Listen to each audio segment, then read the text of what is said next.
एक बार की बात है, मीनू नाम की एक चिड़िया जंगल से गुजर रही थी।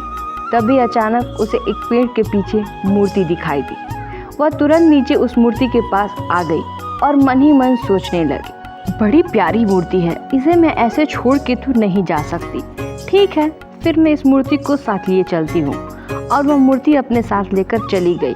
जैसे ही वो मूर्ति लेकर घर पहुंची, उसकी सबसे प्यारी दोस्त चिंकी उसके घर आ गई और बोली, आज तुम्हें घर आने में बड़ी देर कर दी, ना जाने मैं कब से तुम्हारा इंतजार कर रही थी। यह सुनकर मीनू ने उससे कहा, रास्ते में मुझे यह मूर्ति मिली, मुझे समझ नहीं आ रहा कि आखिर मैं इस मूर्ति का क्या करूं। तभी चिंकी चौंक कर बोली, अरे मैंने ऐसी ही मूर्ति पास के गांव में भी देखी। वहाँ के तो लोग इस मूर्ति का बहुत बड़ा उत्सव मनाने वाले हैं।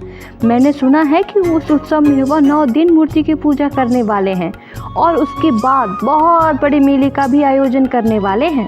और मैं तुम्हें एक राज की बात भी बता देना चाहती हूँ। मैंने सुना है कि इस मूर्ति की पूजा करने से बड़े से बड़ा संकट भी खत्म हो जाता है।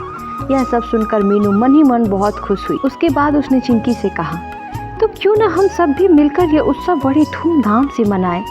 यह सुनकर चिंकी बोली, तुम्हारी बात तो ठीक है, लेकिन हमें तो पता भी नहीं कि यह उत्सव कैसे मनाया जाता है और पूजा के लिए कौन कौन सी चीज़ की ज़रूरत होगी। तभी मीनू ने कहा, मेरे पास एक योजना है जिसे हम भी पूजा कर पाएंगे। देखो, हमारे जंगल के सबसे होशियार रानों को हम गांव की एक एक खबर हम तक पहुंचाने के लिए गांव के पास भेज देंगे। वहां वह चुपके से गांव के लोग कैसे पूजा कर रहे हैं और देखकर हमको बता देगी और ठीक हम भी वैसे ही पूजा कर लेंगे। योजना के मुताबिक रानू गांव वालों के पूजा करने की विधि जंगल तक पहुंचाती रही। ऐसा करते करते उसे 5 दिन हो जाते हैं। जब छठे दिन भी वह चुपके से देख रही थी, तभी गांव के मनोज की नज़र उस चिड़िया पे पड़ी जो चुपके से उनकी पूजा को देख रही थी। चिड़िया के जाने के बाद मनोज ने गांव वालों से कहा, मैंने आज एक चिड़िया को चुपके से हमारे पूजा करने के विधि को देखते देखा है। मुझे डर है कि हो न हो जंगल की चिड़िया हमारा नुकसान करने के फिराक में है। यह सुनकर गांव वालों ने कहा, हम सब कल उस चिड़िया को पकड़ लेंगे और उसके बाद हम सब मिलकर उससे पूछेंगे कि आखिर वह क्या करना चाहती है।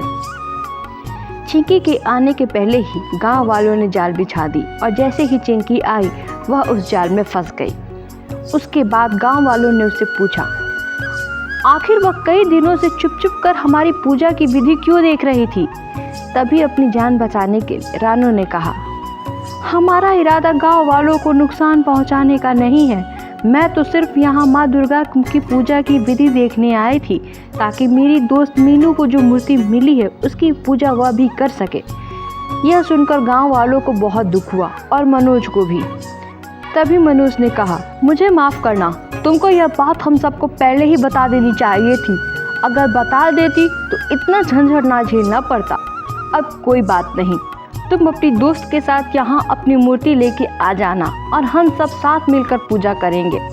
इस तरह चिंकी, मीनू और सभी गांव वालों ने मिलकर नवरात्रि मनाई।